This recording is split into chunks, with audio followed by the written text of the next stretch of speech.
All right, welcome everybody. Thank you for being here. You're taking potentially 90 minutes of your time out of your day to be with us, and I don't take that lightly.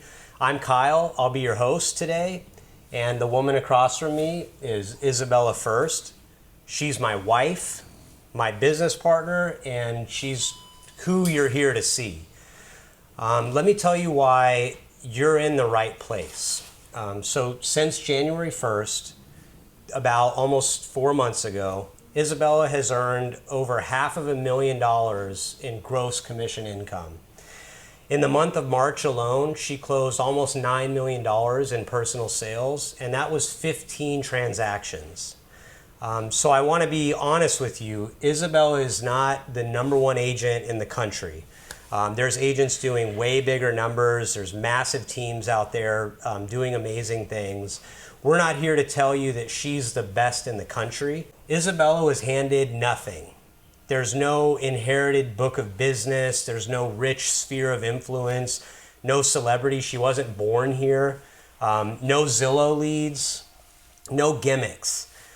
12 years ago, she was bartending part-time and had just gotten her real estate license, moving here from Germany when she was 19. She had a car that broke down and she had to get that car towed. She had $500 in her pocket, I think. And the mechanic who fixed it, that man became her first client. He bought a house with her. And so in this invitation for this live stream, Isabella promised you 6 things. How she structures open houses to meet serious clients, the exact process she uses to capture and organize the attendee data, how that data feeds into her long-term marketing machine, her system, the follow-up that turns conversations into closings for real, and how open houses connect to social, newsletters, just digital landscape, and also lastly, just the mindset shift that really changed everything for her. So Isabella, let's start. And so I want you to just take us back to the beginning. In your career, you were bartending, at least part-time, going from full-time. You were freshly licensed. Your car broke down. It got towed. Can you tell us about the mechanic that fixed the car and just what happened after that? So I think, a lot of people when they get into this business, especially nowadays, they watch these shows and, it's kind of like selling sunsets and everybody thinks that you need to get to the multi-million-dollar homes right away. But, I personally had a rude awakening because I was very cocky about being German and, working for this German company and I'm going to have all these German clients. And realized fairly quickly that wasn't the case. And while I was really good in sales because I used to sell timeshare, but in timeshare they would place people in front of you, so I didn't have to go get the client, but I knew how to sell to the client. So I had to figure out and learn how to get the client, and it took quite a bit of time. But, I didn't really have much time because money was running out. And so I went to my broker and I said, at the time, and I said, look, this is not working for me. You either figure this out for me, how I can get leads or how I can get people in front of me, or I need to do something else with my life. And so right away he put me on a bunch of lead drip systems. He said you can sit open houses that are my listings, so you can get more clients. And when he did that, I right away started having some luck with that. But the other thing that I started exploring was an avenue that a lot of people don't do, especially in our area.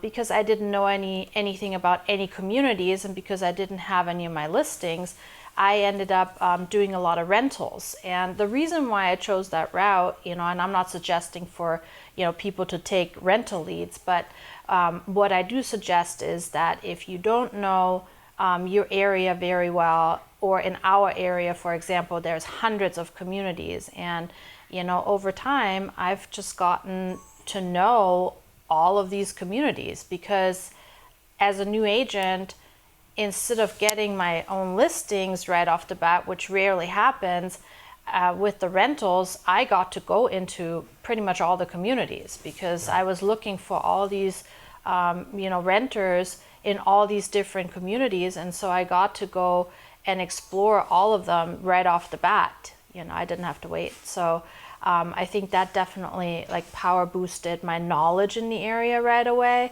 because a lot of people, when they first come here or they start in Florida, they don't really know, like, do I go to new construction offices? Like, how do I get into these communities? And that was like a way in, you know? Of course.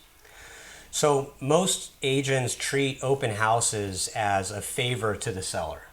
And you've turned them into the engine that runs your whole business. So when did that shift happen? And what did you start seeing that nobody else was seeing with open house opportunities? So, a few years back, I've always had done open houses. And I think, what was very detrimental was COVID, because during COVID, a lot of open houses were not allowed due to, like in buildings, you couldn't get in and so forth and so forth. But, it really like showed me then that my business like really relies on open houses, because I get a lot of leads from my open houses.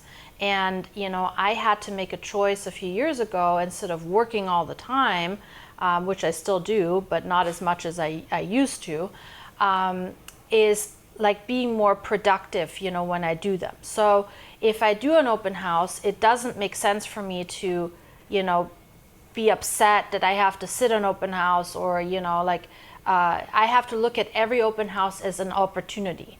And so I wanted to make my process more like a smooth engine, I was setting myself goals every beginning of the year. I'm like, okay, what do I want to accomplish in this year?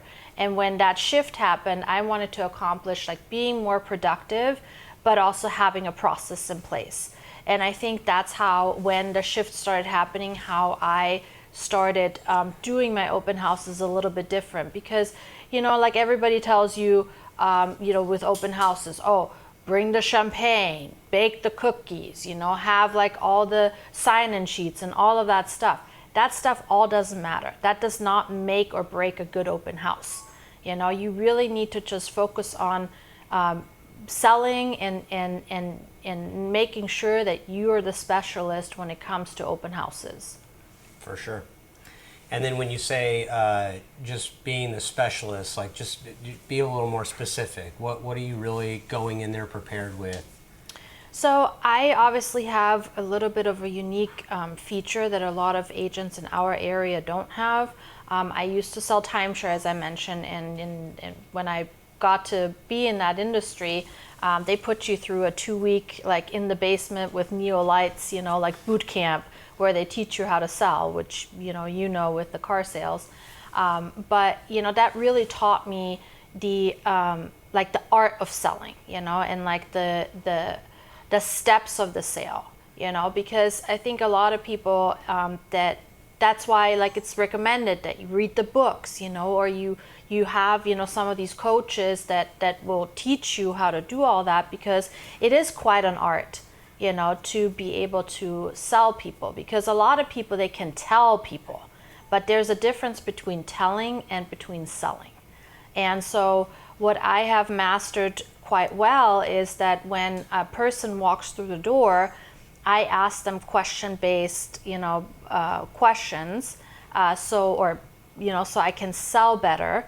And I don't just tell them everything about this house and try to wow them into buying this house. Like, I want to find out what their wants and needs are, so I can place them either in this house or into a different house. Yeah, exactly. And so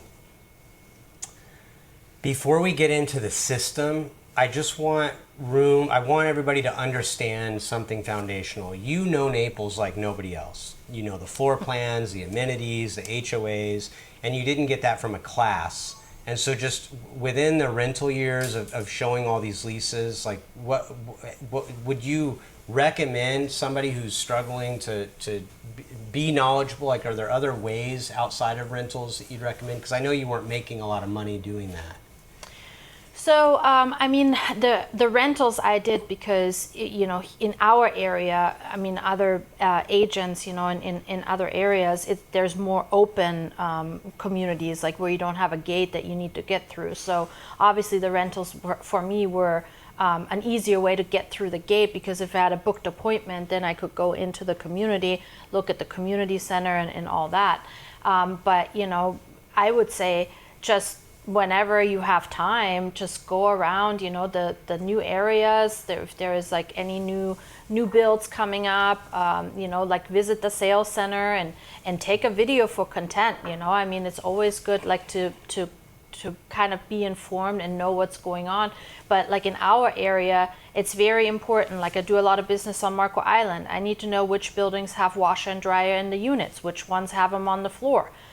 Which ones do allow pets, because there's only 4 of them that allow pets, and out of the 4 there's only a couple that allow larger dogs, you know. Right. All the other buildings don't even allow pets. So you know, if I sit an open house in Marco Island and somebody walks in with a dog, you know, I'm going to have to crush them right away unless they have right. a 25-pound dog, you know. So I mean, there's like some certain reality checks, but if most agents don't know that, they will like tell them about all these different buildings. The other thing is, you know, for example, South Seas on Marco, there's 4 different towers. 2 of them have 7-day rentals. The other ones have 30-day rentals, you know. So it's like, if you don't know that, then you're telling people that are not really into too much rentals, oh yeah, this building 3 and 4 is great, you know, because of the view or whatnot. And so it makes you look like you don't know what you're doing. Right. And so I think the most important part when you are an agent, whether you're an established agent or not, like you always need to educate yourself on more and more. Do I know everything? Absolutely not. I learn every single day. And I think the best salespeople are the people that always continue learning, that don't just say, oh, I know it all, I do it better. I thrive on at the retreat, or you know, when I meet other agents, like I always ask them how they do their processes and systems, because I'm always curious to learn, and some of the things might work for me and some of the things might not, you know. And so I do cherish, you know, any of those conversations, because they have definitely helped me over time, like to create the process that I have. Absolutely. So you wrote something in the invitation for this live stream. You said, I still do open houses consistently, not because I have to, but because they work. So you're over 12 years in your career, you know, and obviously you now have a book of business that's, yeah. you know, pretty plentiful. Why are open houses still at the center of your system? Open houses are still at the center of my system because, you know, while I really appreciate Compass leads and I do very well with them, you know, and I love my Compass referral partners, so thanks for joining today. But, you know, I have found quite a bit, especially in our area, that most people that Google and go on Zillow and any of those sites that you pay those expensive referral fees to, I mean, they're at this point over 40%. Why would I give Zillow 40% when I can have somebody walk into an open house for free? Absolutely. So, I mean, there is no reason for me to not do an open house. Obviously, you know, there's like certain things that I do at the open house that then turns into money later on.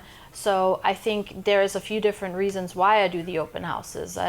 If the open house is dead, I get to follow up on my emails that I didn't get to and work my leads. If there's people coming through, I have the potential to get a client, you know, and not get charged, and then put them through my system. So that's the reason why I do them. Great. So the first promise you made in this invitation of this program is you were going to show the structure, how you structure open houses to actually meet serious clients. So I want you to walk people through it. Like, how does that structure look like? How is it designed to separate real buyers from, you know, looky-loos, window shoppers? So when I used to sell timeshare, and I always go back to the timeshare portion because obviously I'm very comfortable with that, because I think it structures the reason why I do certain things, you know, with the open house. Because, you know, in the timeshare world too, like when somebody sits in front of you, you know fairly quickly if you have a deal or if you don't have a deal. And the reason why I say this is because when somebody walks through the door and you know they're just looky-loos, like they're never going to buy anything, they're just here to waste people's time, like you can separate those people fairly quickly. But you need to ask the right questions. So if people are closed off, that doesn't necessarily mean a turn-off sign to me. It just means that I haven't asked the right questions yet to get them to, the warm-up point. I am not hovering over people when they walk through the open house. So if somebody walks in, my first question is, I'm Isabella, I'm the listing agent. If you have any questions, feel free to ask. Otherwise, make yourself feel at home. And then I just let them kind of be. But during the process of while they're walking through, some of the rooms, I will share, some of the like factual stuff about the home, but then also ask them, so are you from inside the community or are you from the outside? The reason why I ask that question is because in our area, I want to know if they're renting, because if they're from the outside, they're either renting or they're living here full time. So if they say we're from the outside, then I say, okay, have you lived here for a while? And then they say, no, we're just renting. Depending on that, that's how my questions will generally go. It's different ways. But if somebody has rented for a while, like I will always tell them, oh, you're doing a great job. That's exactly what I would do. I would look at different places first and know exactly where I am. The reason why I do that is because now I've kind of stepped on their level with making them feel comfortable that I understand the route that they're going. And now I'm starting to gain their trust, and I have to gain their trust. And in timeshare, you have to do that fairly quickly. You have 90 minutes to sell somebody a $15,000 to $20,000 timeshare.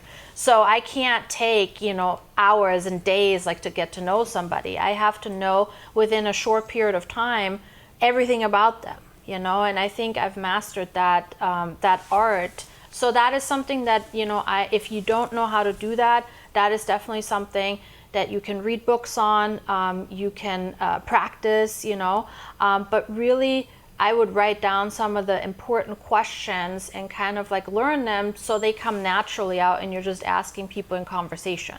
Sure. So this question just came in from Nikki Clark. Nikki Clark is a Compass agent in Los Angeles, California, and she asked, what if you're not the listing agent, but instead you're hosting for another agent? How do you start that conversation? Does that change the dynamic? So it depends, because obviously there's two different options. Are you hosting for your team, or are you hosting for a completely different agent that is not even in your company or is still in your company, but you're just hosting the open house? Either way, you will just say, hi, my name is so-and-so. If there's any questions about the home, let me know. And, I won't even go into the detail of being the listing agent, and usually that doesn't even come up.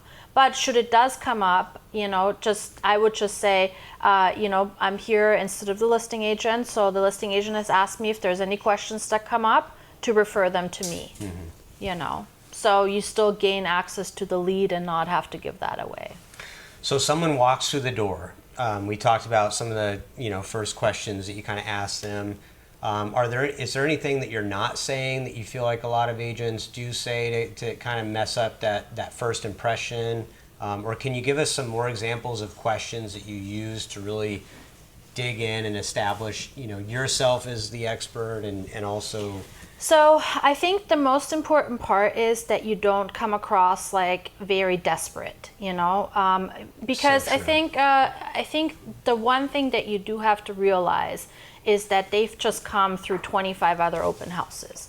And I think the other reason, why people go to open houses is, what a lot of agents don't even think about is that they're actually interviewing you, Right. especially now with the buyer's broker commission being in place, or those forms. I think there's a lot of people that go to open houses to actually interview agents and kind of get to know them personally. They look everything up online, and then they go to the open houses. You kind of get to know them. I definitely would not hover over somebody. I wouldn't be too desperate sounding, because I think people can sense that and they can, smell that. That's why I don't have any sign-in sheets. I stopped sign-in sheets a long time ago because to me, a sign-in sheet, like everybody has sign-in sheets. And so they're already used to it. They actually ask me sometimes, so where do you have your sign-in sheet? I always say I don't have a sign-in sheet. Do you want to work with me and want more information?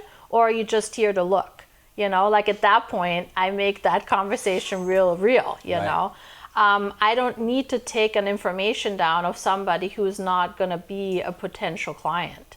You know, that's like wasting my time. I mean, I can show you the lists of sign-in sheets I used to have. I used to have 20 people on there, and they went nowhere, you know. So you have no sign-in sheets. You mentioned you don't do cookies or champagne. I mean, nothing fun. Well, okay, I do cookies if the house has a weird smell. Okay. That is definitely a trick that I do. I bake the cookies to get the smell out of there, you know. So what would you say are important things to definitely bring with you? Like what really matters? So what I do that, you know, a lot of agents don't do, there's actually a few things that I do different. First of all, every single listing, I get a insurance quote. So right off the bat, Smart. You know, like there's not many agents that do that in our area. In fact, there's even agents that come and show my properties that say, wow, this is great. Like, I love that you do that. But they're never going to do that because it's too much work.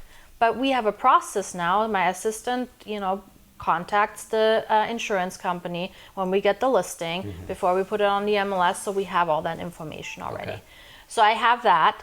And then the other thing is I always have a sheet that shows all the active pendings and solds. And the reason why I do that is because if they don't like my house, that doesn't necessarily mean that I can't find them something else. So I want to make sure that I have, you know, multiple things available. Absolutely. And then, of course, you know, you have your business card and your information if they need anything, you know, MLS sheets.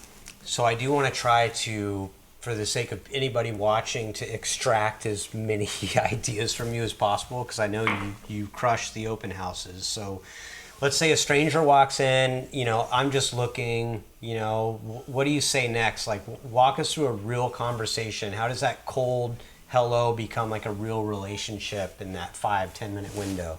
So somebody walks in and says, we're just looking.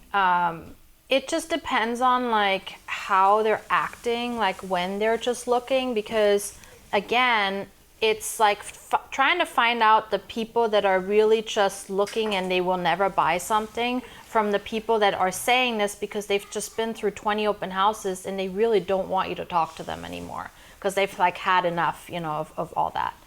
So you just really want to try to break the ice. And how do you break the ice?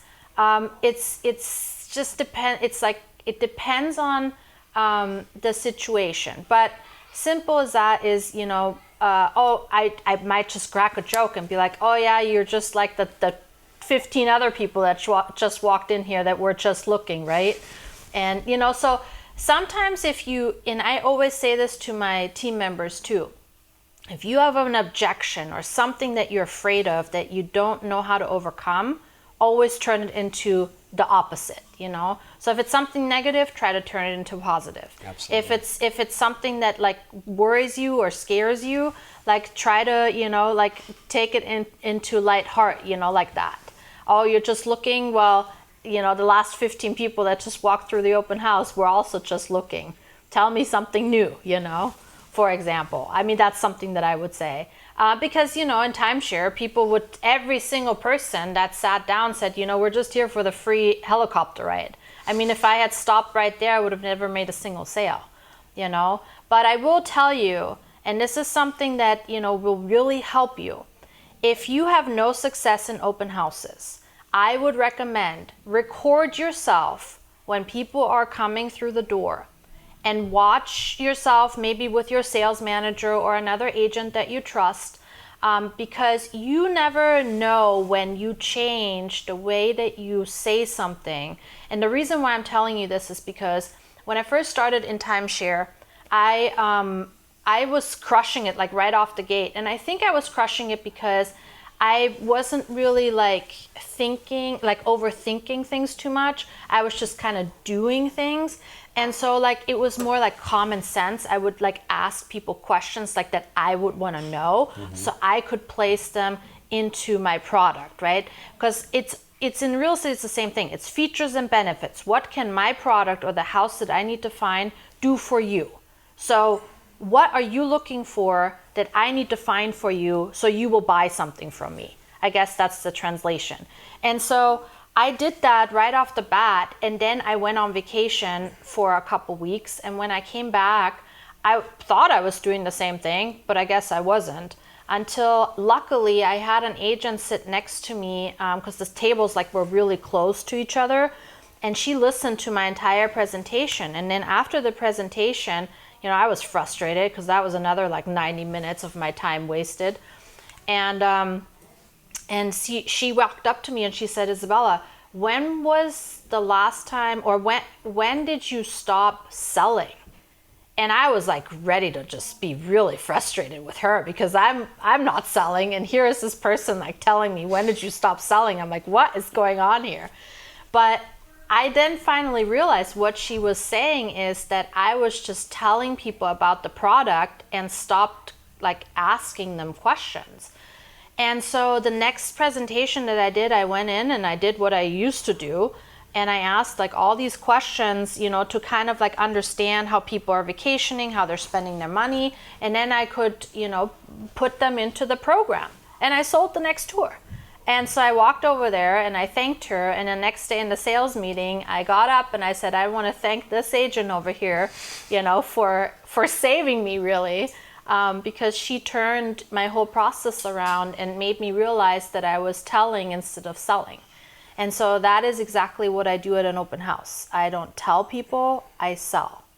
And people tell you all the time how they want to be sold. You just have to listen. And I think that's the number one mistake that most agents make. They're so ready to just give people a card and say, call me. But that's not, you know, if somebody walks out the door and you didn't get their information, it's not the end of the world. Mm-hmm. They probably are not the right client or right fit for you anyway. And even if somebody says they're already working with an agent, that doesn't scare me off because, you know, sometimes they're just saying that because they don't want to deal with anybody. Like a just looking. Exactly. Yeah. So Marie Claire, who's a Compass agent in Bethesda, Maryland, she is saying, thank you for confirming that. Don't have sign-in sheet. Oh, that you don't have sign-in sheets. She doesn't use them either. I have conversations, and if they seem like a serious buyer, I'll add their information to the CRM. Exactly. And then Michelle Sarter from New Orleans said hi, of course. Hi, Michelle. Hi, Michelle. We'll see you soon. Yes. Okay, so if I can go to the next question here. So another promise that you made inviting people here is the exact process that you use to capture the data. I know you don't use sign-in sheets, but what are you doing? You know, is there a QR code or, you know, something there? And then once you have their information, you know, where does it go? Like, what do you do with it? How you said it feeds into a long-term marketing system. So how does that system look like? Okay. So when they give me the information, which is, I have my computer right there. I always have my computer with me. I actually plug them in right into computer, into the Compass CRM, and I tag them with open house. And then I tag them with, like, is it a condo buyer or is it a single family home buyer? Because I've already I've gotten to know already like a lot of the things during the conversation, so I can tag, you know, them with a lot of different things already. And then I write a little note, like, met them at this address, open house at this date. And, you know, I write something about them, like if they talked about a German Shepherd that was like 10 years old, they're from Boston and have like family here, and, you know, like whatever the story is, I will put that in there. And then right away, I'll set them up with a collection. And I'll text them, you know, to let them know that I set them up with a collection. The other thing that I do is I usually try to find them on social media, you know, and friend them on Facebook or Instagram. Because then right then and there, I inundate them with my constant posts and my social media stuff. But, you know, once they go into my CRM, they're set up, you know, with my system that I have in place. And what do I have in place? I have newsletters that go out once a week for the weekly newsletter. It's called the Naples Navigator. I have people set up on the community newsletter. So if they are looking for a certain community, I have that set up. So now they're getting 2 newsletters. If there's mail outs, obviously they get mail outs. And then, any type of social media stuff, they get that. So there's constant touching of that client. And that's why, I get so much return business, and I have, people, if I call them a few weeks later, they know exactly who I am because they've seen me so many times. And, I will be quite frank with you. I don't do the follow-up like, a lot of the people tell you, like you have to do like the next day or, all of this. Like I don't do that, but what I will do is I have it more automated. And the reason why I started doing that is because I was up till like 1 o'clock in the morning, just like following up with these people. And a few years ago, I was like, again, like it was at the beginning of the year, I'm like, what can I do this year, like to make a difference? And so I said, optimization. I got to get a process down. And so that's what I did. I kind of started really working my CRM, getting it cleaned up, making sure I have the tags for everybody. And so now it's just a habit, it just becomes normal stuff that I do, and it's easy, it's quick, and then it's done. I'm waiting for like the secret or like the secret formula here. It's just work and having a process and being diligent and doing it over and over and over and over and over and over again, Right. So. Okay, so somebody asked about what your follow-up calls are. I know you mentioned that you're not doing, what a lot of the coaches even say, where it's day 1, you do this, and then day 3. So that Monday morning, like how is your follow-up? Like turning the conversations from the weekend into closing, like what would you recommend when somebody does reach out to that person? They've been set up with the collections, or they're on social media, but yeah, so how do you narrow them down? I think, the other thing that is good to do, and I do that, when I have a more serious buyer that comes out of the open house, is that, I follow up with the collection and I say, hey, I set you up on the collection. How are the searches looking? Is there anything that we need to adjust? Let me run a manual search. And then, you start that conversation again. Sometimes I set myself with collections as well, especially if it's in a community, where I need to make sure, like I watch like what is coming up so I can let them know right away. And then with the NAR lawsuits that happen and sort of changed the industry, now we have these buyer-broker agreements. And I know that you had been recognized by Compass by being the one agent in all of Florida that had more buyer-broker agreements signed, for the whole year, I think. So if we can just segue into that form, I know a lot of newer agents especially are struggling to get that signed. When do you bring that up from, let's say, an open house lead falling into the next week, kind of looking at property? How do you bring it up? How do you get so many people to agree to work with you? I think, a lot of things are easier when you're confident about, something that has been put in place, because, when they first talked about it, I was like, oh God, it's just like more work now, But I think, really, they should be signing something. If you want to work with me and I'm wasting my time, with somebody that is not real, like, you need to sign something that shows me that you're committed to me, and then I'm going to give you my all. But if you're not going to sign that, then why would I even, continue working? And I think, I actually really welcome these buyer's agreements because, I think it makes people a little bit more realistic, and they do their research on who they want to work with, And so I have no problem like putting that out there. And I even sometimes have that conversation with people at the open house, I ask them, so have you signed something with anybody, And if they tell me no, then, of course, I'm going to say, well, if you want to continue working with me, we're going to have to get something signed. So I do have those conversations with people, and the people who don't, which I really haven't really had that.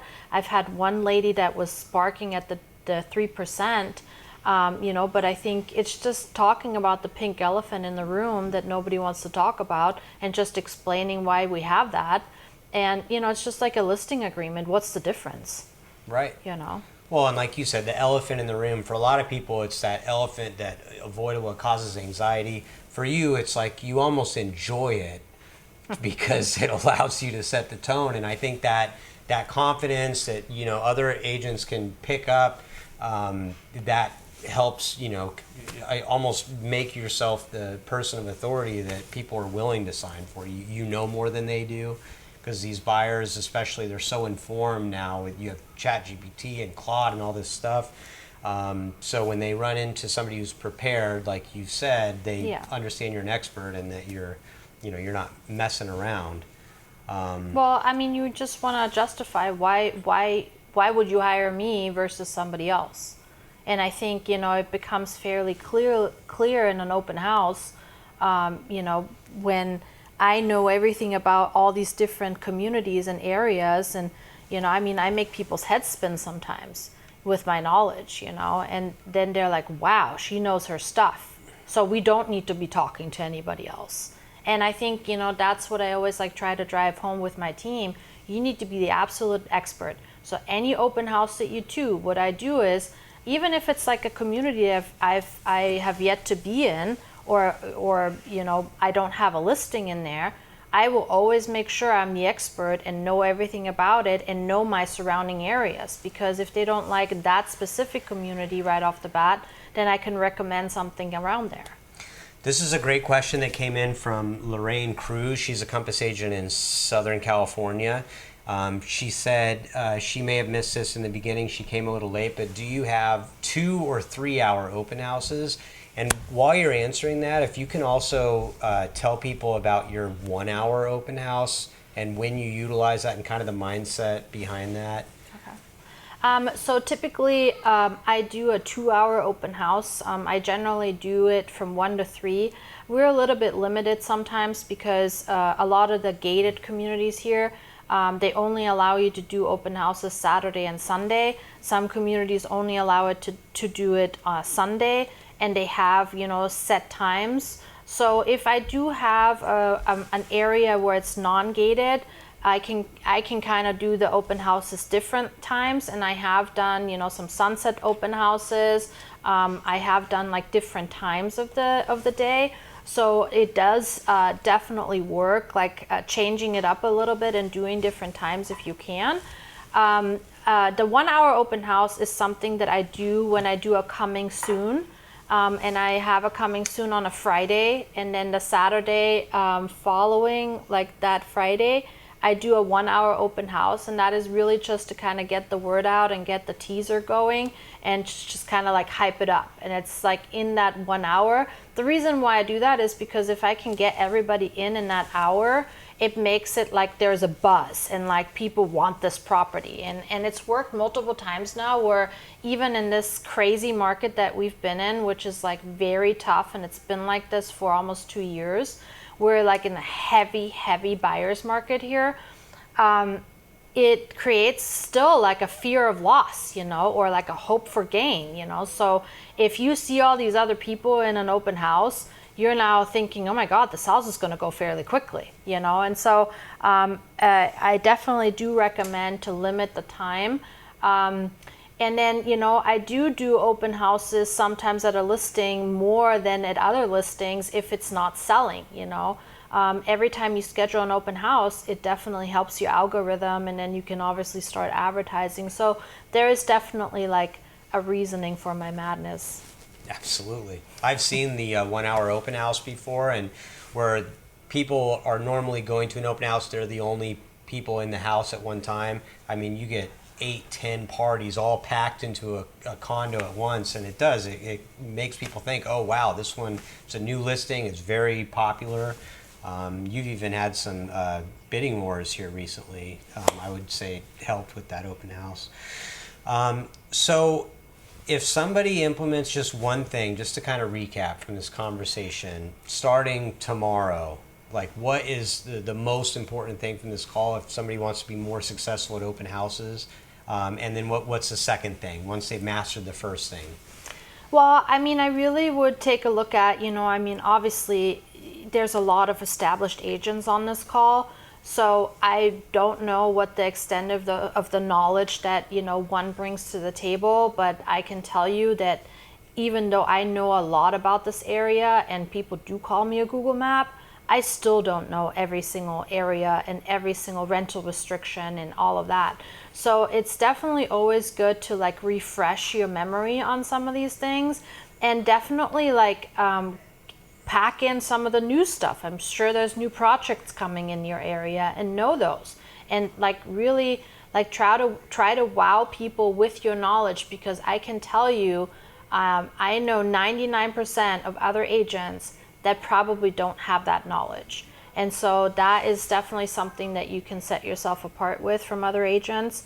The other thing is, most agents are just not organized enough. While you might be organized like and have everything like neatly put away in your office, I'm talking about getting your CRM organized, putting the tags in, spending that extra time, to go through each individual client and setting them up with collections and tags. It's just very important, because the reason why I'm with Compass is because, I mean, their system is almost like my personal assistant, like especially with all the technology features that Compass has now, it makes it so easy once you plug everything in that it's all right there, and you don't have to be like a computer specialist to know all that. Right, which you're not. I am definitely You're not a computer you specialist. do most of that stuff.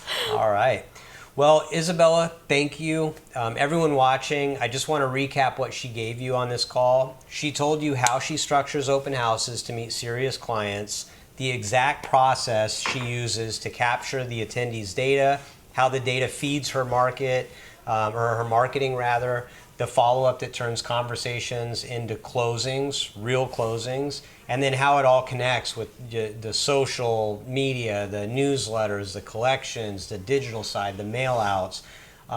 It's almost like this machine, because, rather than chasing clients and making cold calls and all this stuff, I've seen you collect somebody's information, because they're not signing in usually at the end of the open house. They're asking you if you would you please take my email and send me that neighborhood you mentioned. Exactly. And so now, rather than chasing after people, I've seen a shift where people are chasing after you, and so just that mindset shift behind all of it, I think, is really important. So 6 promises, all delivered, the exact system that she's using right now. If you take one thing from today that is going to help you, please message her, tell her what you're going to be implementing. She reads every message. She loves that stuff, especially with the Compass family. For the agents watching us from feeder markets, when your clients are ready to buy or sell in Naples and Southwest Florida, obviously there's nobody better to send those referrals to than Isabel. I mean, she's really a class act all around. Her contact information is in the email, so you guys have all of that. Thank you for spending so much time with us. Go out and please have a great open house this weekend. Let us know how it goes. Thank you, guys. Yep.